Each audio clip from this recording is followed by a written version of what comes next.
ইন্নাল হামদালিল্লাহি ওয়াসসালাতু ওয়াসসালামু আলা রাসূলিল্লাহ আম্মা বাদ ফাউযু বিল্লাহি মিনাশ শাইতানির রাজীম বিসমিল্লাহির রহমানির রহিম যুজ্জিনা লিন-নাসি হুব্বুশ শাহাওয়াতি মিনান নিসাই ওয়াল বানীন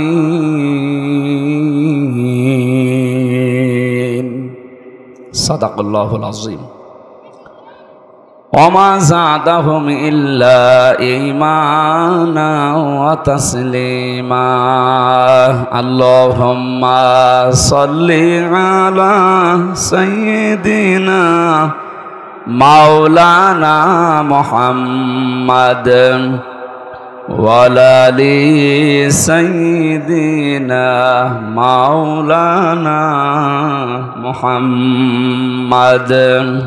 আলহামদুলিল্লাহ, আল্লাহর দরবারে শুকরিয়া জানাচ্ছি যিনি আমাদের বুকের ওপর থেকে একটা জগদ্দল পাথর সরিয়ে দিয়েছেন। এই কণ্ঠ দিয়েছিলেন আল্লাহ তাআলা। খালাকাল ইনসান আল্লামাহুল বায়ান। মানুষ আমি বানিয়েছি, কথা বলা আমি শিখিয়েছি। এই যে কথা বলতে পারি এটা দুনিয়ার কেউ আমাকে শেখায়নি। কে শিখিয়েছে বলেন তো? বিজ্ঞান জানিয়েছে কথা বলার সময় মানুষের এই কণ্ঠ থেকে ২৭টা ধাক্কা লাগে, ২৭টা স্তর পার করার পরে একটা কথা তৈরি হয়। এটা যদি আল্লাহ না করে দিতেন কিয়ামত পর্যন্ত আপনি কথাই বলতে পারতেন না, শুধু গা গো শব্দ হইতো। আর হাদিস বলছে প্রত্যেকটা স্তরে একটা করে ফেরেশতা বসে আছে, এ ওর কাছে ও ওর কাছে, এভাবে একটার সাথে আর একটা কানেক্টেড করা।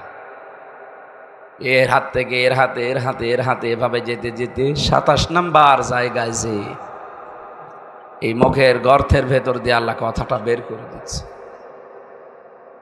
আমি এই আয়াতটা নিয়ে, আল্লামাহুল বায়ান নিয়ে চিন্তা ভাবনা করে দেখেছি, মানুষ যে মাস্তানি করে একে যদি আল্লাহ হাজী সেলিমের মতো বানিয়ে দিত,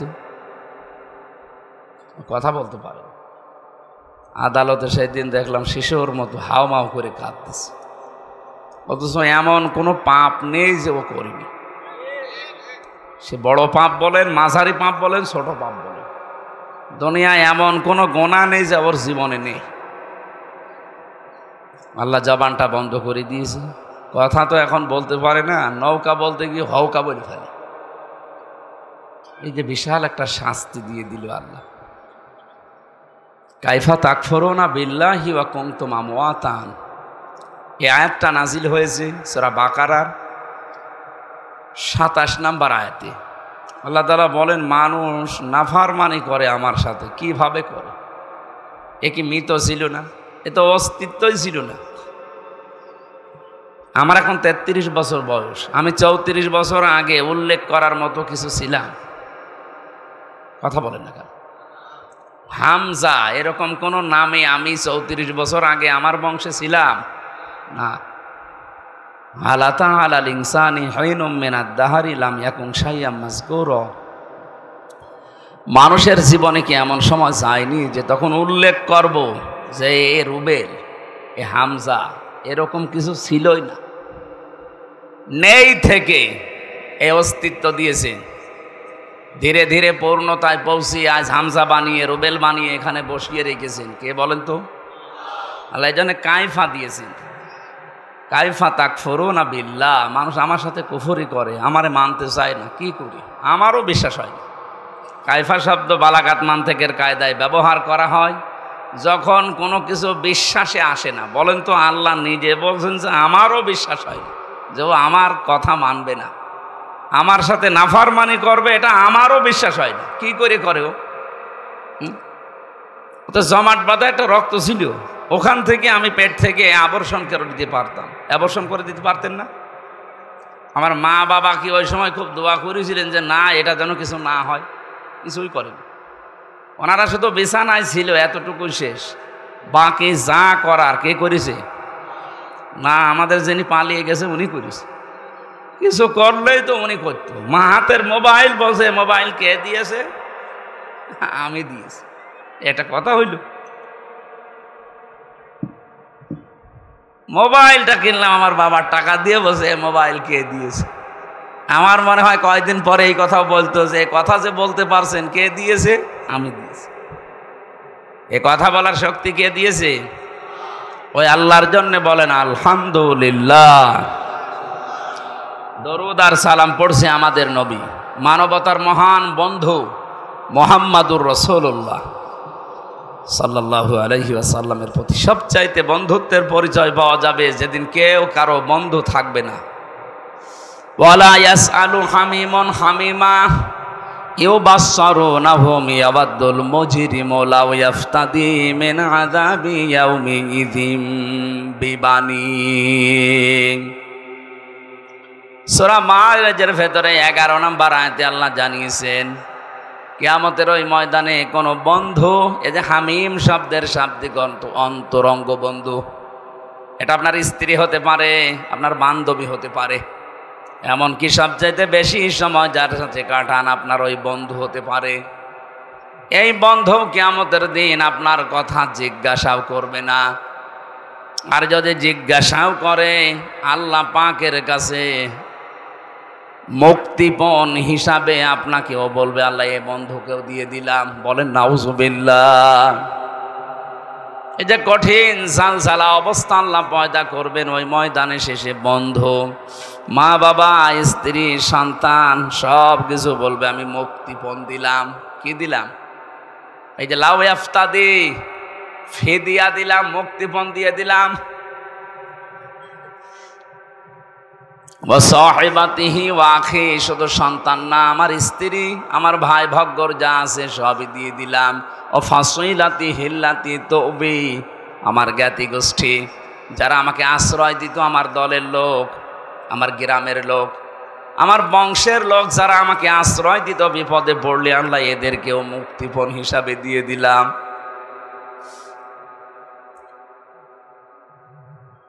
অমাং ফিল আরদে জামিয়া, দুনিয়া যা আমার ছিল স্থায়ী অস্থায়ী সব দিলাম। সুম্মা ইউনজি, এরপরও তুমি আমাকে নাজাত দাও।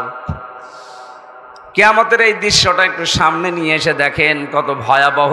নিজের স্ত্রী পর্যন্ত মানুষ দিয়ে দেবে, অন্তরঙ্গ বন্ধু, স্ত্রী, সন্তান, দুনিয়ার অস্থায়ী স্থায়ী যত সম্পদের মালিক ছিল লোকটা সব আল্লাহকে বলবে আল্লাহ নিয়ে যান, শুধু সম্মাইজি আমাকে কিছু বলবেন না। হযরত ঈসা নবীর মতো এত বড় পাওয়ারফুল নবী পর্যন্ত বলবে রব্বুল আলামিন আমার মা মরিয়মের সাথে তোমার যা ভালো লাগে তুমি করো, যে আচরণ তোমার করা লাগে তুমি সব করো, আমার মাকে আমি ছেড়ে দিলাম, কিন্তু আমার কিছু বলবো না। প্রত্যেকটি নবী এই কথা যখন ছড়াচ্ছে, প্রতিটি মানুষ যখন নিজের চিন্তায় আছে আরে ভাই এই দিন আসবে, কিন্তু দুদিন আগে আর দুদিন পরে, নাকি এদিন নেই? অবশ্যই আসবে। ইন্নাকা জামিউন নাসি লা রাইবা ফীহি ইন্নাল্লাহা লা ইউখলিফুল মিআদ। কোরআনে কারীম জানাচ্ছে অবশ্যই মানুষদেরকে এক জায়গায় জমা করা হবে, এ ব্যাপারে কোনো সন্দেহ নেই। লা রাইবা ফি, কোরআনের খাতিরে আল্লাহ যেমন দিয়েছেন যালিকাল কিতাবু লা রাইবা ফি, কোরআনে কোনো সন্দেহ নেই। কিয়ামতের কথা বলার সঙ্গে সঙ্গে আল্লাহ বলেন লা রাইবা ফি, কোরআনে সন্দেহ নেই। কিয়ামতেও, কিয়ামতে কোনো সন্দেহ নেই। আর আল্লাহ যে ওয়াদা দিলেন কোনদিন আল্লাহর এই ওয়াদা তিনি ভঙ্গ করবেন না। তার মানে এদিন আমাদের সকলের সামনে মাস্ট বি, আসবেই। দৃশ্যটা আপনি সামনে নিয়ে এসে বলেন তো চোখ বন্ধ করে, এরকম একটা জায়গায় আছেন যেখানে বউ পালিয়ে যাচ্ছে, যেখানে ছেলে মেয়ে পালিয়ে যাচ্ছে, দলের লোক সব পালাচ্ছে আর পালাবেই। এটা দুনিয়ার হিসাবে আপনি একটু দেখেন। এখানে আমরা যারা আছি যত বড় মাপের লোক হই, 200 বছর পরে যদি এই নামুজা গ্রামে এসে বলে 2 তালা বাড়ি আমার, ওর দাঁত মুখ খুলে ফেলবে কি? অথচ ওইগুলো সব আত্মীয় স্বজন, মাত্র 200 বছর পার হয়ে গেছে। যদি আপনার ছবিও থাকে 200 বছর পরে যে এইটা আপনার পরদাদার ছবি ছিল, তাও আপনার নাতির নাতির নাতিরা মানবে না, বলে না ও আসলে জমির ভাগ নেবে। এক কথা বলছে না? আপনি এসে দেখেন তো দুনিয়ায় আল্লাহ পাক বলেন এমন একটা কঠিন মুহূর্তে কেউ কখন যারা প্রশ্ন করছে না, কারো সম্পর্কে জিজ্ঞাসাও করছে না, হঠাৎ করে একটা আওয়াজ আসবে, রব্বি হাবেলি ইয়া উম্মতি। হে আল্লাহ, আমি কিন্তু বলি না যে তুমি আমার মাকে বাঁচাও, বাবাকে বাঁচাও, আমার মেয়ে ফাতেমাকে বাঁচাও, হাসান হোসাইনকে বাঁচাও না। তিনি বলবে আল্লাহ আমার উম্মতকে বাঁচাও। সবার নজর ওইদিকে যাবে। কে গো এ কথা বলে এত বড় বিপদে? যার সিগনেচার ছাড়া আপনি জান্নাতের গেটে যেতে পারবেন না, তিনি তাকিয়ে সবাই বলবে কে? আওয়াজ আসবে, আমাকে চিনতে পারো না, আমি তোমাদের এতিম নবী মুহাম্মাদুর রাসূলুল্লাহ। বিশ্ব নবী সুপারিশ করার জন্য সামনে নিয়ে আসবে, এক একজনের হাত ধরে, এইভাবে হাত ধরে নিয়ে আসবে, বলবে আল্লাহ এটার বিচার করেন। বলেন আপনাকে সামনে নিয়ে গেল রুবেল সাহেব, আপনি যা জীবন তৈরি করেছেন, নবীজি যদি আপনার ডান হাত ধরে আল্লাহর সামনে দাঁড় করিয়ে বলে আল্লাহ নিন, এর যে 50 বছরের জীবন দিয়ে দিলাম, কি করেছে জিজ্ঞাসা করেন। এটা ফালতু কথা না, কোরআনের হাদিসে এইভাবেই এসেছে। নবীজি নিজে আপনাকে নিয়ে দাঁড় করিয়ে দেবে, এই রুবেল বল তোর 50 বছর কি করে কাটালি? মা তাজালু কদামা বানি আদামা আবদি ইয়াউমাল কিয়ামাতি হাত্তা ইসআলা আন খামসিন আন উমরিহি ফিমা আফনা। একটা জীবন দিয়েছিলাম 70 বছর 80 বছরের, সত্যি করে বলতো কি করে কাটালি? বগুড়াবাসী আপনারা শিক্ষিত মানুষ, রংপুরের মতো মফিজ না আপনারা, রাজশাহী বিভাগের মানুষ, জ্ঞানী মানুষ। বাংলাদেশে যত বিভাগ আছে সব চাইতে বেশি বিচক্ষণ জ্ঞানী মানুষ রাজশাহী বিভাগে বাস করে। আপনি নিজে এবার বলেন তো, আল্লাহু আকবার না বলে নিজে বলেন, যা করেছেন এই 50 বছরে আপনি দাঁড়িয়ে আল্লাহর সামনে, বিচারকের সামনে হয়তো উল্টা পাল্টা কথা বলে এদিকে ওদিকে করা যায়, এমন বিচারক আপনার চোখের পলকও যিনি বোঝে, কোন নিয়তে চোখের পলক মেরেছিলেন এইটাও তার কাছে ধরা পড়ে যায়। কথা বলেন ঠিক কিনা? এরকম একজন বিচারপতির সামনে দাঁড়িয়ে নিজের জীবনের হিসাব দেওয়া লাগবে, তাও 2 দিন 5 দিন 10 দিন না, পুরা 50 বছরের। মাঝে মাঝে আমার মনে হয় আল্লাহ, আমার এই 33 বছরের জীবনে যদি তোমার সামনে দাঁড়িয়ে বলো হামজা যা, 2024 সালের অক্টোবর মাসের 31 তারিখ পর্যন্ত তোরে মাফ করে দিলাম, শুধু নভেম্বর মাসের 1 থেকে 17, এই 17 দিনের হিসাব দিয়ে তুই জান্নাতে চলে যা।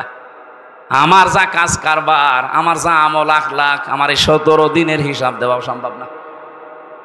আপনারা পারবেন? হ্যাঁ, আল্লাহু আকবার যে বললেন, হ্যাঁ জ্ঞানী মানুষ আপনারা, হিসাব বোঝে। বিশ্বনবী মুহাম্মদুর রাসূলুল্লাহ নিষ্পাপ ছিলেন, তার আগে পেছনের সব কিছু আল্লাহ মাফ করে দিয়েছিলেন। এরপরও নবীজি প্রতিদিন বলতেন 100 বার করে, আল্লাহুম্মা হাসিবনি হিসাবাই ইয়াসিরা, আল্লাহ তুমি আর যাই করো আমার হিসাবটা একটু সহজ করে দিও। সত্যি আল্লাহ যদি কাউকে হিসাব নেয়, পুরা জীবনের নেওয়া লাগবে না, একদিনের হিসাবও আপনি সঠিকভাবে দিতে পারবেন না। আল্লাহ যদি কাউকে মাফ করতে চায়, সবার সামনে এভাবে বিচার করবে না, পর্দা নিয়ে নেবে, রুবেলকে ডাক দিয়ে পর্দা দিয়ে ঘিরে নেবে, আল্লাহ নিজের সামনে দাঁড় করিয়ে বলবে, ওই এগুলো করেছিলি। ওর তো জবাব দেওয়া ছাড়া উপায় নেই, কারণ আগে পরের সব কথা আমার আল্লাহ আগেই জানেন। মাথা নিচু করে যখন বলবে হ্যাঁ আমার ভুল হয়ে গেছে, আমি হাদিসে পড়েছি আল্লাহ পাক বলেন ওই সময় যেই বলবে আমার ভুল হয়ে গেছে, আমার বিশাল রহমতের দরিয়ার ভেতরে জোশ পয়দা হবে, ওর চোখের দিকে কাকুতির মিনতির দিকে তাকিয়ে বলবো যা তোরে মাফ করে দিল। আল্লাহ যেন এইটা আমাদের সবার জীবন করে দেন, বলেন আমিন। খলিফাতুল মুসলিমিন হযরত ওমর, তিনি ইন্তেকালের 12 বছর পর তার সন্তান আব্দুল্লাহর সাথে একবার স্বপ্নে দেখা হয়েছিল। তিনি দেখলেন সুন্দর পোশাক পরে সাদা নদী থেকে আসতেছে, ডাক দিয়ে বললেন বাবা কোথায় ছিলেন এতদিন, কতদিন দেখিনি। হযরত ওমর বলে, সন্তান আজ 12টা বছর দুনিয়ার জীবন আমি ছেড়ে দিয়েছি। আল্লাহ পাকের সামনে দাঁড়িয়ে আমার জীবনের হিসাব দিচ্ছিলাম। আমি যে 26 বছর বয়সে মুসলমান হয়েছি, এর পরবর্তী যেই কয়দিন দুনিয়ায় ছিলাম এই কয় বছরের হিসাব। আমার আগেরটা তো আল্লাহ কালেমা পড়ার পরেই মাফ করে দিয়েছে।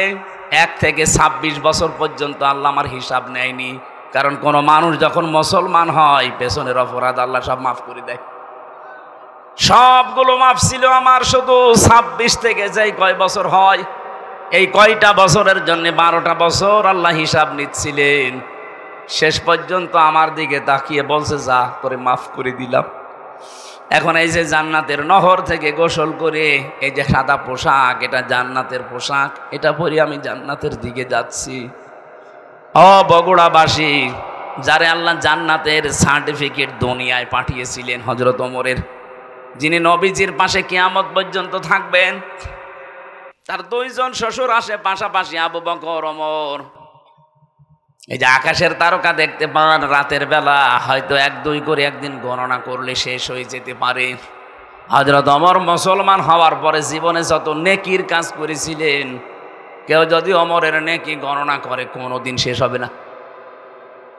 এত বড় পাওয়ারফুল মানুষ, এ মানুষের যদি 12 বছর লাগে তারপর আল্লাহ মাফ করে দিয়েছে, আমাদের কয় বছর লাগতে পারে? এই জন্য হিসাব এটা কঠিন বিষয়।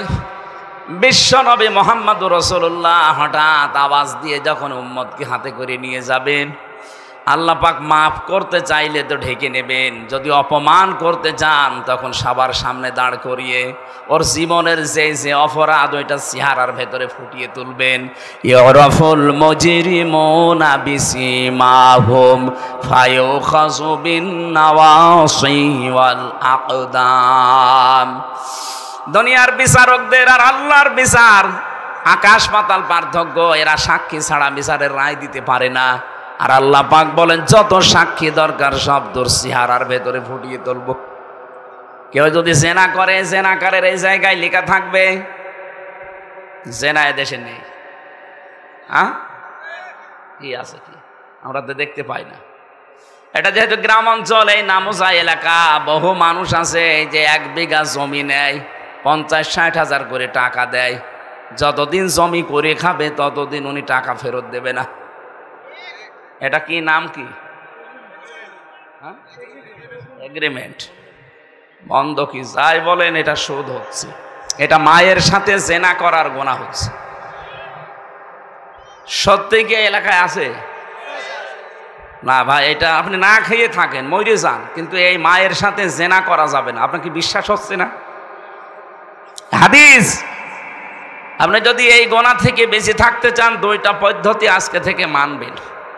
1 নম্বরে, যতদিন ওই জমি করে খাবেন ততদিন সরকারের যে টাকা দেওয়া লাগে বছরে বছরে, কয় টাকা? ওই 60-70 টাকা দেওয়া লাগে 1 বিঘা জমিতে। ওই টাকা আপনি দিয়ে দেবেন। যতদিন 5 বছর 10 বছর করে খান, ওই টাকা আপনাকে দেওয়া লাগবে। কথা বুঝতেছেন? এটা ক্লাস চলছে, আমি বোঝাচ্ছি, বুঝতেছেন? যতদিন করে খাবেন ওই জমি টাকা দেওয়া লাগবে আপনাকে। আপনি চাষ করেন, আপনাকে দেওয়া লাগবে। 2 নম্বরে, এটা আর আপনার না, এটা ওই যে জমিওয়ালা তার। যখন টাকা ফেরত নেবে 2 বছর, 5 বছর, 10 বছর পরে, তখন 8-10 হাজার টাকা কম নেওয়া লাগবে। আমি জানি এটা মানুষ করবে না, কারণ এটা করলে লস হয়। এটা জাতে মাতাল হলো তাহলে ঠিক আছে, এইটা করা যায় এলাকায়, এইটা একটু করে নেন। এই 2টা 5 বছর জমি করে খাবেন, 8-10 হাজার টাকা কম নেবেন। 70 হাজার টাকা নিয়েছিলেন, 60-62 হাজার টাকা নেবেন। পারবেন না? আরে ভাই, আপনার মার সাথে কেউ যদি বলেন এখন জেনা করেন, করবেন, অথচ আপনি কই নিয়ে আসছেন। এত থুতু ফেলা দরকার না, নিকৃষ্ট কাজ। এমনকি অনেকে এলাকায়, আমি জানি না বগুড়া শুরু হয়েছে কিনা, এই টাকা ছেড়ে রাখে 1000 করে, প্রতি মাসে মাসে 100 টাকা করে, বেশি নাই। এই কাজে যারা আছেন তারাও জেনা করছেন। এই কাজটা আজকেই ছেড়ে দেওয়া লাগবে। কারা কারা ছেড়ে দেবেন হাত তোলেন তো। এই এলাকায় আছে? আমি তো মনে করছিলাম নেই। যারা হাত তুললেন অধিকাংশ দাড়িওয়ালা টুপিওয়ালা মানুষ। কিসের নামাজ পড়েন আপনি বলেন তো? বলেন। আপনি কি ভণ্ডামি করেন আল্লাহর সাথে? হ্যাঁ, ইয়ার কি জায়গা পান না? এই লোকটা দাড়ি নেই তাও তো হাত তোলে না। আর আমরা কোথায় পৌঁছিয়েছি? না, এই কয় গোনা বাদ দেওয়া লাগবে। আমি ঠাট্টা করার জন্য, ইয়ারকি মারার জন্য বলছি না। যারা এরকম অপরাধে আছেন, সে যেই হোক, আজকে এখান থেকে তাওবা করে বাড়ি যাবেন না। আমি 1000 টাকা দিয়েছি ওরে বিপদের জন্য, আমি 1000 নেব, 1100 টাকা আমি নেব না। এটা পারা যাবে নাকি মাহফিল পর্যন্ত শেষ? আলহামদুলিল্লাহ, এই মাহফিল যদি সাকসেস হয় তবে এই গোনাটা ছাড়ার কারণে হবে। আমি বলছিলাম মুহাম্মদুর রাসূলুল্লাহর সিগনেচার ছাড়া, তার সুপারিশ ছাড়া কেউ জান্নাতে যেতে পারছে না, পারবে না। তিনি যখন একটা একটা করে উম্মতকে নিয়ে শেষ পর্যন্ত বলবে, আল্লাহ এটা আমার উম্মত। আমি ছিলাম না ওই জামানায়, আমাকে না দেখে আমার কথাগুলো শুধু শুনে শুনে বিশ্বাস করে মানুষগুলো দুনিয়ার জীবন চালিয়েছে। দয়া করে মালিক তুমি একে মাফ করে দাও। নবীজি যেন ওই সময় আমি হামজা এবং আমাদের জন্য একটু সুপারিশ করেন, বলেন আমিন। কোরআনে কারিমের 6666টি আয়াতের মাত্র একটা আয়াতের 4 ভাগের 1 ভাগ পড়েছি। সূরা আলে ইমরানের 200টা আয়াত আছে, মাত্র একটা আয়াত 14 নাম্বার, তার ভেতরে 2টা শব্দ পড়েছি। এতটুকু বিষয়ের ওপর আমরা তাফসীর আকারে কথা বলবো ইনশাআল্লাহ। আজকে রাতে আছে নাকি? এখানে রাতেও আছে। মাগরিবের পরে হয়তো আলোচক আসবে, আমরা মাগরিবের আজান পর্যন্ত করে এখানে নামাজ পড়ে তারপর বিদায় নেব। জবান খুলে শয়তানের আশপাশে যেন আর জায়গা না হয়, বলেন আউযু বিল্লাহি মিনাশ শাইতান زين للناس حب الشهوات من النساء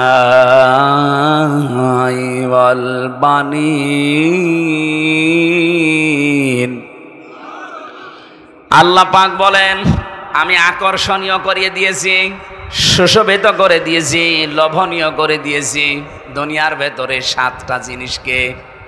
এটা মানুষ যারা, তাদের সবার প্রতি, তামাম দুনিয়ার জন্য আল্লাহ এই আয়াতটা দিয়েছেন। সবার কাছে আকর্ষণীয় লোভনীয় বস্তু এই 7টা। 1 নম্বরে হুব্বুশ শাহাওয়াতি মিনান নিসা, প্রথম নম্বরে তোমাদের কাছে লোভনীয় আকর্ষণীয় করেছি আমি নেশা, মেয়ে লোককে। কাকে? আরো জোরে বলেন।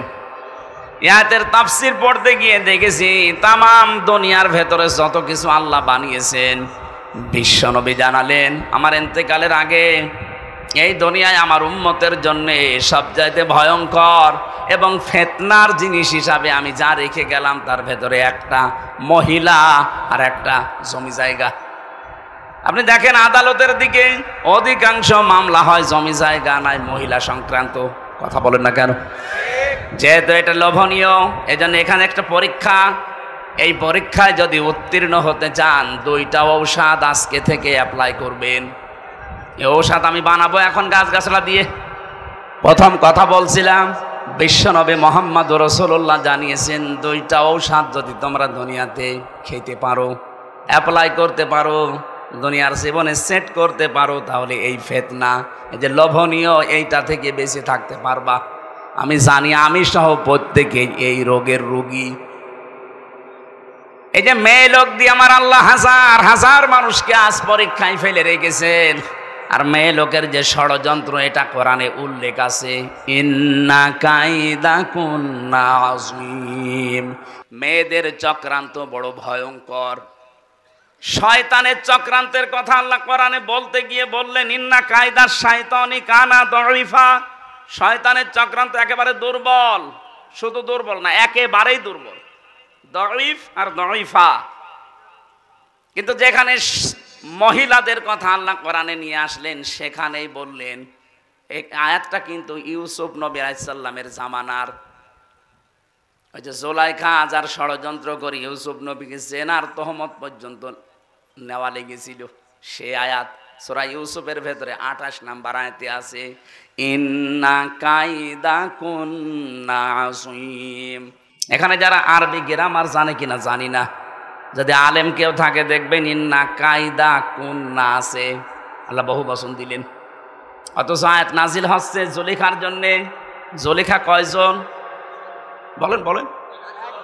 1 বছর, 2 বছর, এরপরে 2 এর বেশি হলে হয় বহু বছর। আল্লাহ একবারেই 2 বছর বাদ দিয়ে বহু বছর লাগিয়ে দিলেন কোন কারণে? জুলেখা তো আর 10-12 জন না, কয়জন? আল্লাহ ভালো করে জানে জুলেখা শুধু এইটা না, কিয়ামত পর্যন্ত এরকম দুর্বিসন্ধিওয়ালা জুলেখা দুনিয়ায় আসবে। কথা বলেন না কেন? আমার মনে হয় তার ভেতরে আমাদের দেশেও একটা পড়েছিল। কি দুর্বিসন্ধি দেখিস, 15টা বছর কি কায়দা কৌশল করে চলে গেল। আমার মনে হচ্ছিল মানুষ পিটিয়ে মারবে, কিন্তু কি কায়দা করে পালিয়ে চলে গেছে। মেয়েদের চক্রান্ত বড় ভয়ঙ্কর। ও যদি কাউকে টার্গেট নেয়, ওই পরিবার পর্যন্ত ধ্বংস হয়ে যায়। আজ 100টার প্রায় 98টা পরিবারে শান্তি নেই। অধিকাংশ, আমি যতটুকু জানি, তার স্ত্রীর কারণে। অধিকাংশ মহিলা দেখবেন নিজের আত্মীয় স্বজন, বাবা মামা চাচা এগুলো আসলে খুব আনন্দে আছে, আর স্বামীর মা বাবা তার নিজের পক্ষ থেকে যদি কেউ আসে, ওর অটোমেটিক মন খারাপ হয়ে যায়। আপনি মানুষ, আমি নিজে স্বামী, এই যে কোরআন শরীফ আমার সামনে, যত স্বামী বসে আছে জিজ্ঞাসা করেন, মানুষ হিসাবে মানুষের একটা দুর্বল জায়গা আছে। মানুষ হিসাবে প্রত্যেকটা মানুষ যদি কেউ কোনো স্ত্রী চায় যে আমার স্বামীকে আমি 100 ভাগ খুশি রাখবো, তাহলে আমার মা বাবার সাথে আপনার ভালো ব্যবহার করা লাগবে। তাছাড়া জীবনও আপনি আমার মন পাবেন না। উপরে উপরে হয়তো আপনাকে সংসার করার জন্যে সোনা মতো বিভিন্ন জিনিস বলা লাগে, তো মন পাবেন না যদি আমার মা বাবা আপনার মা বাবার মতো সম্মান না পায়। এই কথা বলছেন না কেন? যারা স্বামী আছে এটা মনে হচ্ছে না? 100টার 98টা ওইটা চাচ্ছে না, এই জন্য তো পরিবারে শান্তি নেই। নারী নির্যাতন কিছু হলে আগে মামলা হয়ে যায়, আর পুরুষ নির্যাতনে যে আমরা মরিয়ে যাচ্ছি, কোনো মামলা নেই। আমার মনে হয় এই আইন পাশ করা দরকার সামনে। পুরুষ নির্যাতনেরও আইন আছে। কত মানুষ আমরা রোগী হয়ে গেছি, কিছু বলতে পারছি না। তাই বিশ্বনবী জানিয়েছেন 4টা গুণ যাই মহিলার ভেতরে পাওয়া যাবে, ওই মহিলাকে আল্লাহ জান্নাতের 8টা দরজা খুলে রাখবে। সেখানে নামাজের কথা নেই, রোজার কথা নেই। আপনি দেখেন, আমি বলছি একটা একটা করে। ইদা নাজারা ইলাইহা সাররাতুহু, বিশ্বনবী বলেন যে মহিলার দিকে তার স্বামী বাইরের কর্মজীবন শেষ করে বাড়িতে আসার পরে স্বামীকে সে আনন্দ চিত্রে অভ্যর্থনা জানাবে। অভ্যর্থনা জানানো দরকার, তোর মুখের ভেতরে তাকানো যায় না। সম্মানিত মা বোন যারা এসেছেন, আমি দেখলাম বহু মহিলা সব কালো বোরকা পরে পরে ঘুরতেছে। শুধু নামাজ পড়া আর রোজা করা, কালো বোরকা পরে ঘুরলেই আপনি মনে করছেন আপনি জান্নাতি। কখনো না। স্বামী যখন বাইরে থেকে আসবে, হ্যাঁ, অনেকে মনে করছে আমার স্বামী নেই তাহলে আমার প্রেমিকা। না, ওইটা আবার বাদ। আপনার ভালোবাসা তৈরি হবে বিয়ের পর। কখন? কেন এটা বললাম বলেন তো? বিয়ের আগে ভালোবাসা করা জায়েজ নেই কেন? আমার 7টা কারণ আছে তাফসিরের ভেতরে। 1 নম্বরে হযরত আদম আলাইহিস সালাম, তাকে আল্লাহ যখন জান্নাতের বিশাল নিয়ামতের ভেতরে নিমজ্জিত রেখেছেন, তার কিচ্ছু ভাল লাগছিল না। এত নিয়ামত, কিন্তু না, চোখ বন্ধ হয়ে গেছে, ঘুম এসে গেছে। ঘুম থেকে উঠে দেখছে একটা মহিলা পাশে। তিনি তাকালেন এবং ধরতে গেলেন, কারণ এমন সুন্দর করে আল্লাহ তাকে বানিয়েছিলেন। তামাম দুনিয়ায় 4 জন মহিলার চেহারা আল্লাহ নিজের কুদরতি হাতে সবচাইতে সুন্দর করে বানিয়েছে। ইউসুফ নবীকে দেখলে মানুষের ক্ষুধা মিটে যেত। আমাদের মুহাম্মদুর রাসূলুল্লাহকে দেখলে মানুষের শরীরের ব্যথা পর্যন্ত দূর হয়ে যেত, এমন চেহারা আল্লাহ দিয়েছেন। পুরুষের ভেতরে 2 জন, আর মেয়েদের ভেতরে 1 নম্বরে বিশ্ব সুন্দরী ছিল আমাদের আদি মাতা হযরতে হাওয়া আলাইহিস সালাম। 2 নম্বরে যে মহিলার নাম বললাম জুলাইখা, এইটা ছিল খুব সুন্দর ছিল। 3 নম্বরে হযরত ইব্রাহিম নবীর বড় স্ত্রী সারা রাদিয়াল্লাহু তাআলা আনহা। 4 নম্বরে মুহাম্মদুর রাসূলুল্লাহ ছোট মেয়ে হযরতে ফাতেমাতুজ জাহরা রাদিয়াল্লাহু তাআলা আনহা। তাহলে 1 নম্বরে যিনি আছেন, কেমন সুন্দর করে বানিয়েছে বলেন। হযরতে আদম ঘুম থেকে উঠেই তাকালেন এবং ধরতে গেলেন। আল্লাহ বলেন তাকানোও যাবে না, ধরাও যাবে না। হযরতে আদম ওই সময় বলেছিলেন, মাবুদ তাকানোও যাবে, ধরাও যাবে, সেই বুদ্ধি দেন। বুদ্ধি আছে, বিয়ে করা লাগবে। আমি রাজি আছি। তার মানে এই আয়াতের যে তাফসিরে পড়েছি, আপনি বিয়ের আগে মহিলার দিকে ওইভাবে তাকাতেও পারবেন না, ধরতেও পারবেন না। এখন অনেকে আল্লাহর রাস্তায় কাজ চালাচ্ছে না। কেউ কেউ কসম দেওয়ার আর জায়গা পায় না, প্রেমিকার মাথায় হাত দিয়ে বলছে তোর মাথায় হাত দিয়ে কসম করলাম, ওর মাথায় হাত দিয়ে গোনার কাজ না, জয় কয়টা চুলের উপরে হাত লাগবে ওই কয়টা গোনা হবে। এই কথা বলছে না কেন? প্রেম করা যায় যাচ্ছে বিয়ের আগে না পরে? যারা বিয়ের আগে প্রেম করছে এটা ছেড়ে দেওয়া লাগবে। কার জন্য বলেন তো? আল্লাহর জন্য। ছেড়ে দেবেন কারা কারা? হাত তোলেন তো। এই বুড়ো মানুষ আবার কিসের প্রেম আপনার? যুবক মানুষ হয়তো হাত তুলতে পারে দু একটা, মুরব্বী মানুষের প্রেম হবে দাদির সাথে, ঠিক আছে? আমরা যে কথাটা মাসলা নিয়ে আসলাম, তাহলে প্রেম করা জায়েজ আছে, কিন্তু বিয়ের আগে না পরে? না, বিয়ের পরে। হযরত আদম আলাইহিস সালাম, আমি ঘটনাটা আনলাম এই কারণে, হযরতে আদম নবী আলাইহিস সালাম বললেন আমি রাজি আছি। আল্লাহ পাক বলেন এক কাজ করো, দেন মোহর দেওয়া লাগবে। তার মানে বিয়ের প্রথম যে কাজ দেন মোহরের কথাবার্তা আনা। আমাদের এইসব নেই, কারণ দেন মোহর তো দেওয়া লাগে না, বাকি ফাঁকি। যারা এই নিয়তে বিয়ে করেছেন যে 10 লাখ বানাবো, অসুবিধা নেই, ও দেওয়া তো লাগবে না, বাসরাতে মাপ চেয়ে নেবো, আপনি জেনাকার হয়ে উঠবেন কিয়ামতে। যারা বাকি আছে দুনিয়ায় জীবিত থাকতে শোধ করে যান। আমার ভাইরা, বিশ্ব নবী জানিয়েছেন মেয়েটা যখন আসবে, যখন এই আসবে বাড়িতে আপনার স্বামী, সঙ্গে সঙ্গে আপনি স্বামীকে খুশি করার জন্য যেভাবে হোক ব্যবহার আচার দিয়ে কথাবার্তা দিয়ে আদরখানায় সাজসজ করে রাখবেন। কারণ স্বামীকে আকৃষ্ট করার জন্য কেউ যদি সাজে, সে যেন নফল নামাজের সওয়াব পায়। এটা তো 1 নাম্বার গেল। দ্বিতীয় নম্বরে ওয়াইদা গাবা আনহা হাফিজাতুহুম, স্বামী যখন বাইরে থাকবে তখন নিজের ইজ্জত আবরু, সতীত্ব, স্বামীর সন্তান, স্বামীর সম্পদ, এগুলো হেফাজত করে রাখা লাগবে। 3 নম্বরে ওয়া তুইনু আলা দীনি যাওজাতিহা, স্বামীকে দ্বীনের পথে চলার জন্যে, মানবতার সেবা করার জন্যে সময় দেবেন, ছাড় দেবেন, উৎসাহ দেবেন। এই যে রুবেল সাহেবের স্ত্রী, উনি একটা মানবতার সেবাকারী মানুষ, মানব সেবায় নিয়োজিত থাকে, দ্বীন ইসলামের কাজ করবে সারা দেশে সারা এলাকায়। ওনার স্ত্রী হওয়া লাগবে এরকম নিজে তো করবে। যান, আপনাকে সময় ছেড়ে দিলাম, আপনাকে আমি ছাড় দিলাম, যদি ওই সময়টা আমার কাছে আপনার দেওয়ার দরকার, মানবতার জন্য, ইসলামের জন্য আমি ছেড়ে দিলাম। উৎসাহ যদি দিতে পারে, ওনাকে খাদিজাতুল কুবরার সাথে ওই মেয়েটাকে আল্লাহ জান্নাতে ডাকবে। আর যদি আরো নিষেধ করে, কি করে বেড়াও তুমি, না তোমার বউ নেই বাড়ি? আপনার তো আছে, আপনার চাইতে নবীজির বউ ছিল না? হযরতে খাদিজাতুল কুবরা সারাটা জীবন তিনি দেখতেন স্বামী যতদিন বাড়িতে না আসে, মানবতার কাজ, ইসলামের কাজ প্রচার করা, দিন কায়েম করা, এই কাজের জন্য বাইরে থাকা লাগে। যখনই বাড়িতে আসতেন দেখতেন হযরতে খাদিজা জানালার সাথে, দরজার সাথে পিঠ লাগিয়ে দাঁড়িয়ে ঘুমিয়ে আছে। আমাদের মেয়েরা বউরাও ঘুমিয়ে থাকে, তবে সিরিয়াল দেখার জন্য। এই কথা বলেন না কেন? আপনি যদি সত্যি স্বামী মানব দরদি, মানবতার কাজে বাইরে আছে, ইসলামের কাজে, দিনের কাজে হয়তো সাহায্যের জন্য বাইরে গেছে, যত রাত আসে না তত রাত পর্যন্ত যদি আশায় থাকেন, আপনি খাদিজার মতো সওয়াব পাবেন। 4 নাম্বারটাই কঠিন। 4 নাম্বারটা কি? বিশ্বনবী জানিয়েছেন স্বামী যেটা পছন্দ করে ওটা যদি জায়েজ হয়, জীবন থাকতে তোমাকে ওটা মেনে নেওয়া লাগবে। কি কথা বুঝতেছেন? আমি তো নিজে বললাম, আমি নিজে স্বামী, যত স্বামী এখানে আছে প্রত্যেকটি স্বামীর পক্ষ থেকে আমি বলছি, মা বোনেরা, আমরা স্বামীরা পছন্দ করি সত্যি আল্লাহর কসম যে বিয়ের পরে যেন আমার মা বাবা আমার সাথে থাকে। আমি খেয়ে থাকি না খেয়ে থাকি, থাকবে তারা। কথা বলছে না কেন? কিন্তু আপনি চান না। আপনার কারণে আজ মা বাবাকে হয়তো আলাদা করে দেওয়া লাগে, নাই বাইরে পাঠিয়ে দেওয়া লাগে, নাই বৃদ্ধাশ্রমে দেওয়া লাগে। কয়েকদিন আগে কিশোরগঞ্জ থানায় গিয়েছিলাম, নীলফামারী একটা বৃদ্ধাশ্রমে আমার নিয়ে গেল। দেখি এই লাইনে প্রায় 20-40 জন মা আর বাবা বসে আছে, অথচ তাদের ছেলে মেয়ে আছে।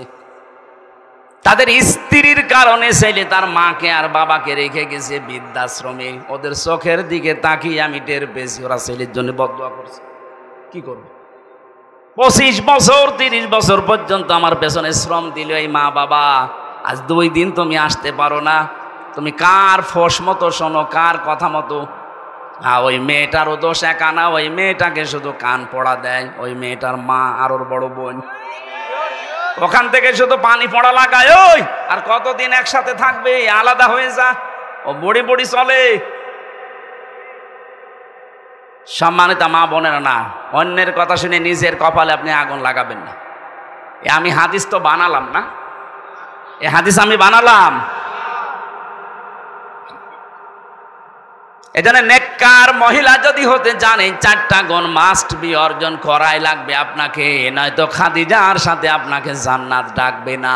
যদি 4টা গুণ অর্জন করতে পারেন। আরে নামাজের ওয়াজ আমি কেন করব? নামাজ, মুসলমান নামাজ পড়ে না, ও কি মুসলমান থাকে? মাস্ট বি আপনাকে ওই যে 3 দিন 7 দিন 10 দিন বাদ দিয়ে বাকি মাস আপনাকে নামাজ পড়াই লাগবে। আপনি মুসলমান দাবি করছেন, নামাজ পড়েন না, তাকে আপনাকে ওয়াজ করা লাগবে কোন কারণে? মুসলমানের কাছে যদি নামাজের ওয়াজ করা লাগে, রোজার ওয়াজ করা লাগে, তা আমি এই ওয়াজ আর বাইরে কোন জায়গায় করব? এই জন্য আমি নামাজের কথা মুসলমানকে বলি না। কোন কারণে আমি বলবো? আপনি যা, আমিও তাই। আমি নামাজ পড়বো, আমার কষ্ট হচ্ছে, আপনি মুসলমান নামাজ পড়েন না। কিসের মুসলমান আপনি? কেউ যদি ফরজ নামাজ ছেড়ে দেয়, আল্লাহ বলেন ওর দায়িত্ব আমি ছেড়ে দিই, যা। শেখ হাসিনা যদি এই দেশে কাউকে বলতো, যাই বেটা তোর কিসের ভয়, তুই তো আমার চোখের সামনে আছিস, অথচ আছে উনি ঢাকায়। এ বগুড়া জেলার আওয়ামী লীগের যিনি সভাপতি ছিলেন মরহুম মমতাজ উদ্দিন, লোকটা মারা গেছে না? এই লোকটাকে যদি বলতো, মমতাজ চাচা আপনার কোনো ভয় নেই, আপনি তো আমার চোখের সামনে। বগুড়ায় হয়তো বিএনপি জামাতের লোক বেশি থাক, আওয়ামী লীগ নেই, তাতে কি? আমরা ক্ষমতায় আছি, আপনি আমার চোখের সামনে। ও কি চোখের সামনে ছিল? বলেন। এই 220 কিলো দূরে এসে বসে আছে, অথচ বলছে আমি চোখের সামনে। এই ঠেলাইয়ের যে ভাব, এত দূর থেকে একটা প্রধানমন্ত্রী যদি বলতো আমার চোখের সামনে চাচা আপনার ভয় নেই, তাই যদি সব ভয় উড়ে যায়। আল্লাহ বলেন যে লোকটা নামাজ পড়ে সে আমার আন্ডারে থাকে, যে নামাজ পড়ে না আমি বলি তুই আমার বাইরে চলে যা। বলেন আপনি কার আন্ডারে আছেন? আপনি আল্লাহর আন্ডারে না থাকতে পারলে আপনাকে নিরাপত্তা কেউ দিতে পারবে না। এই জন্য ফরজ নামাজের জন্য ওয়াজ করা, এটা আমার কাছে কেমন মনে হয়। আপনি ফরজ নামাজ মাস্ট বি, যেখানে থাকেন অন্তত সুন্নত নফল যদি নাও পড়তে পারেন, ফরজ 2 রাকাত পড়ে নেবেন। অত বুঝতেছেন? রমজানে 1 বছর পরে মাত্র রোজা আসে, 1 বছর পরে। যদি শরীর সুস্থ থাকে মাস্ট বি রাখা লাগবে, অসুস্থ থাকলে আপনি পরবর্তী 11 মাসে করে দেবেন, অসুবিধা নেই। আল্লাহ আমাদেরকে যেন এই ফরজ বিধানগুলো একটু অ্যাক্টিভ হওয়ার তৌফিক দেন, বলেন আমিন। যে কথাটা তুলেছিলাম, আল্লাহ রাব্বুল আলামিন যেহেতু আমাদেরকে ঔষধ দিচ্ছেন এইবার এই ফিতনা থেকে, মেয়েদের ফিতনা থেকে বাঁচার জন্য 2টা ঔষধ দিয়েছেন সূরা নূরের ভেতরে 30 নম্বর আয়াত। এটা 12 নম্বর পৃষ্ঠা আর 7 নম্বর লাইনে আছে। উল্লিল মুমিনিনা ইয়াগুদ্দু মিন আবসারিহিম ওয়া ইয়াহফাযু ফুরুজাহুম যালিকা আযকা লাহুম ইন্নাল্লাহা খাবীরুম বিমা ইয়াসনাউন। বলেন আল্লাহু আকবার। আল্লাহ রাব্বুল আলামিন বলেন, নবী আপনি দুনিয়ার মানুষকে বলেন, যারা মুমিন, যারা বলে যে আল্লাহ একজন আছে, হে রাসূল আপনাকে আমরা মানি, এই যে বিশ্বাস যাদের আছে এই মানুষগুলোকে বলেন। আমরা মানি না আল্লাহকে? আল্লাহ একজন আছে, বিশ্বাস আমাদের আছে না? নবীজি আমাদের আদর্শ মানুষ এই দুনিয়া, এটা আমরা মানি না? কিয়ামতে আমাকে আল্লাহর সামনে বিচারের কাঠগড়ায় দাঁড়াতে হবে, বিশ্বাস আছে না? এই 3টি গুণে গুণান্বিত যারা, তাদেরকে বলবেন তাদের চক্ষু যেন পর নারী থেকে তারা নিম্নগামী করে রাখে, আর তাদের লজ্জা স্থান যেন তারা হেফাজত করে। এই 2টা ঔষধ যদি তোমার উম্মতেরা মেনে চলতে পারে, আমি বলছি যালিকা আযকা লাহুম, এইটাই তাদেরকে পবিত্র রাখবে। তা আমরা যেটা বলতে চাচ্ছিলাম এই আয়াত দিয়ে, বাস্তবতা মেয়েদেরকে বলছি, এরা যেহেতু পরীক্ষার বস্তু আজ আমাদের কাছে, হ্যাঁ কষ্ট হবে আমাদের তাদের থেকে চোখ ফিরিয়ে রাখতে, কারণ যেহেতু লোভনীয় আকর্ষণীয়। কে বলছেন? আল্লাহ বলছেন যুজ্জিন লিন-নাস, মানুষের জন্য আমি আকর্ষণীয় করিয়ে দিয়েছি, মরা মানুষ না, লিন-নাস জীবিত মানুষ। এদের কাছে এই 7টা জিনিস খুব আকর্ষণীয়, দেখলে মন চাইবে, সে যে বয়সের লোকই হোক। যেহেতু এই আকর্ষণ আল্লাহ তৈরি করে দিয়েছে, আবার ছেদও করে দিয়েছে আল্লাহ, যে সাবধান এখানে কিন্তু পরীক্ষা। এজন্য আমাদের সামনে পরীক্ষাটা থাকবে। এই পরীক্ষার ঔষধ এই 2টা, চক্ষু নিম্নগামী করা লাগবে, মন চাইলেও নিম্নগামী করা লাগবে। 2 নম্বরে লজ্জা স্থানটা হেফাজত করা লাগবে। আজ এইটা ঠিক নেই, যেখানে সেখানে ব্যবহার হচ্ছে। কথা বলেন না কেন? আমি নিচে নামতে পারলাম না, তাই কত জায়গায় আপনি ব্যবহার করছেন। এই 2টা ঔষধ যদি ঠিক মতো সর্বোচ্চ 15 দিন আপনি একেবারে কন্ট্রোল হয়ে থাকেন, একটা অজানা সুখ, এটার বাংলা নাম অনির্বচন সুখ, আপনাকে আল্লাহ দান করবে। এটা বাচ্চারা যখন ছোট ছোট, ওই যে পাখির বাচ্চা, মুরগির বাচ্চা যখন মায়ের পাখার নিচে আসে, মা পাখাটা এভাবে শার্ট করার পরে ডাউন করে দেয়, দেখেছেন না? এভাবে একেবারে সোজা করে দেয়, প্রথমে সোজা করার পরে ডাউন করে, ওর নিচে বাচ্চারা যায়, একটা আওয়াজ দেয় কিচির মিচির। এটাকে বাংলায় বলে অনির্বচন সুখ। আপনি আজকে থেকে এই মহিলা দেখলে যেগুলো দেখা যায় নেই, শুধুমাত্র সামনাসামনি না, মোবাইলেও, কম্পিউটারে, টিভির পর্দায়, যাদের যেটা দেখলে নিজে নিজে আনন্দ লাগে আর অন্য কেউ দেখলে লজ্জা পান, এইটা এখনই ডিলিট করে দিন, দেন এখনই ডিলিট করে দিন। এরকম ভিডিও যদি থাকে যে নিজে দেখলে খুব ভালো লাগছে, অন্য কেউ দেখলে আপনি লজ্জা পান, এটা কবিরা গুনাহ। এই মুহূর্তেই ডিলিট করে এই আমল শুরু করা লাগবে। পারবেন না? কারা কারা ডিলিট করবেন? হাত তোলেন তো, তোলেন হাত। এই কয়েকজন শুধু উল্টাপাল্টা জিনিস দেখেন, আর বাকিগুলো আলহামদুলিল্লাহ ভালো আছে। ঠিক আছে, আপনারা ডিলিট করে দেবেন। যারা হাত তুলেছিলেন অন্তত ডিলিট করে বাড়ি যাবেন। 2 নম্বরে লজ্জা স্থানটা হেফাজত করে রাখবেন, নিজের জায়েজ স্ত্রী ছাড়া, আর স্ত্রী নিজের জায়েজ স্বামী ছাড়া অন্য কোনো জায়গায় যেন ব্যবহার না হয়। আজ হাজারো স্ত্রী, স্বামী শুধু বাড়ি থেকে বাইরে চলে যায়, ওরা আমন হচ্ছে আল্লাহ রাস্তায় দিন পায়। কথা বলছেন এখন? আল্লাহ মেয়েদের থেকে এই পরীক্ষায় আমাদের উত্তীর্ণ হওয়ার তৌফিক দিন। 2 নম্বর বানিন, সন্তান, এটার প্রতি আকর্ষণ। সন্তানকে আল্লাহ পরীক্ষার বস্তু বানিয়েছেন, কিন্তু এই পরীক্ষায় আমরা যেন ফেল না হয়ে যাই। আমি রিমান্ডে একটা হিন্দু অফিসারের একটা শিক্ষা পেয়েছিলাম। আমার মনে হয় আর 2 মিনিট আছে আজানের, এখন আর বলা ঠিক হচ্ছে না। আগামীতে রাতের বেলা আমারে নিয়ে আসবেন, দিনের বেলায় মাহফিল আমার মানে সাঁটে না, আমারও ভালো লাগে না, জোর করে আপনারা নিয়ে আসে না। 3 বছর ভাই তো জানে জেলখানা যে খাবার দেয়, বেঁচে থাকায় দুষ্কার। আর আমরা ছিলাম তো আরও কঠিন জায়গায়। আমারে আর অপু ভাই রে, তারেক জিয়া সাহেবের পিএস রে, এত কষ্ট দিয়েছে শয়তানরা। এক জায়গায় রেখে দিয়েছিল 24 ঘন্টা, ওইতে সিসি ক্যামেরা, কেউ যেন কথাও না বলে, ওই উপর থেকে দেখতো। কারণ ওনার সাথে লাইন আছে তারেক জিয়ার, আর আমার সাথে আলেমদের, মনে করতো এ খারাপ কাজ করবে, বাইরে এর যোগাযোগ করবে। সবচাইতে বেশি আটক করে রেখেছিল গিয়াসউদ্দিন মামুন ভাইকে, এর উপর আরও অত্যাচার করিস। আল্লাহ আমাদেরকে যেন এই আয়াতটা এখন আজকে শেষ করতে না পারার কারণে আমি দুঃখ প্রকাশ করছি। আগামীতে আসলে কথা বলবো ইনশাল্লাহ। এই জেলার জন্য দোয়া করছি, বিশেষ করে ম্যাডাম খালেদা জিয়া অসুস্থ, উনি বিদেশে যাবে, জালেমদের জন্য এই কয়েক বছর যেতে পারেনি, মিথ্যা একটা মামলা দিয়ে তার জীবনটা শেষ করে দিয়েছে। এখনো পর্যন্ত আপনাদের বগুড়ার সন্তান তারেক জিয়া পর্যন্ত আসতে পারে না দেশে। উনি যেন আবার সহি সালামতে দেশের সন্তান দেশে আসতে পারে, সেই তৌফিক আল্লাহ ফিরিয়ে দেন। তার বাবা শহীদ রাষ্ট্রপতি জিয়াউর রহমানকে আল্লাহ কবরে যেন মাফ করে জান্নাত দিয়ে দেন, আল্লাহুম্মা আমিন।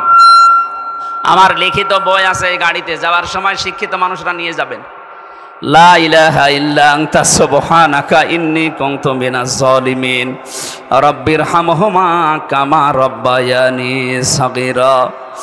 আল্লাহ তাআলা কোরআনে কারীম থেকে কথা বলতে গিয়ে দেখলাম চাতক পাখির মতো শুনছে। আমি যদি এখনো 1 ঘন্টা চালাতাম কোনো মানুষ চলে যেত না। কোরআন শোনার জন্য এই বগুড়ার মানুষগুলো এত পাগল, এদেরকে তুমি ওমরের মতো মাফ করে দাও। আজকের আলোচনার সওয়াবগুলো তুমি নবীজির রওজায় পৌঁছিয়ে দাও। যত মানুষ কবরে আছে আল্লাহ তুমি মেহেরবানি করে তাদের ক্ষমা করো। 2024 সালে যারা শহীদ হয়ে গেল মানবতার জন্য, এই দেশের জন্যে, আল্লাহ তাআলা শহীদ আবু সাঈদ সহ যত মানুষ, যত ভাই বোনেরা জীবন দিয়েছে তাদেরকে তুমি শাহাদতের মর্যাদা দাও। যারা অসুস্থ হয়ে পড়ে আছে হাসপাতালে, শেফায়ে কামেলা আজেলা নসিব করো। এ বগুড়া আসলেই মনে পড়ে শহীদ জিয়াউর রহমানের কথা। আল্লাহ তুমি তাকে শহীদ হিসাবে কবুল করে নাও। তাকে তো অন্যায়ভাবে মেরে ফেলা হয়েছে। তোমার নবী জানিয়েছে কাউকে যদি অন্যায়ভাবে হত্যা করা হয় তাকে শহীদের মর্যাদা দেওয়া হয়। আল্লাহ তাকে শাহাদতের মর্যাদা দিয়ে দাও। তার ছোট সন্তানটাও দুনিয়ায় নেই, তাকেও তুমি মাফ করে দাও। তার স্ত্রী অসুস্থ আছে, আল্লাহ শেফায়ে কামেলা আজেলা নসিব করো। তার সন্তান বড়টা এখনো বাইরে আছে সহি সালামতে। আল্লাহ তাআলা বগুড়ার সন্তান বগুড়ায় আবার ফেরত দিয়ে দাও। যত মানুষ এই দেশ থেকে বিদায় নিয়েছে ইসলামের জন্যে, দ্বীনের জন্যে, রব্বুল আলামিন শহীদ মতিয়ার রহমান নিজামের কথা মনে পড়ে। তার সঙ্গে সাথে যত মানুষ কোরআনের জন্য, ইসলামের জন্য, ইমানের উপরে টিকে থাকতে গিয়ে জীবনটা দিয়ে গেল, তাদেরকেও তুমি শাহাদত মঞ্জুর করো। মা বোনদেরকে তুমি পর্দায় থাকার তৌফিক দাও। আগামীতে এই অনুষ্ঠানটা কোরআনের প্রচারের জন্য আরো বিশাল আকারে কবুল করো। এলাকায় যত মানুষ মাটির নিচে আছে এই কোরআনের ইজ্জতে জান্নাতুল ফেরদাউস বানিয়ে দাও। জালেমের এই জেলখানায় 3টা বছরে আমার শরীরটা অসুস্থ হয়ে গেছে। আল্লাহ তুমি আগের অবস্থায়, স্বাভাবিক অবস্থায় আবার ফিরিয়ে দাও। মাওলানা আব্দুল বারী রশিদি ভাইয়ের আমন্ত্রণে এসেছি, আল্লাহ তুমি তাকে কবুল করো। বারাকাল্লাহু লানা ওয়া লাকুম ফিল কোরআনিল আযীম। যখন এই মরণ আসবে যেন পড়ি লা ইলাহা ইল্লাল্লাহু মুহাম্মাদুর রাসূলুল্লাহ। এখন আজান দেন, আর 1 মিনিট আছে, আজান দিয়ে নামাজ পড়ে নিন এখানে।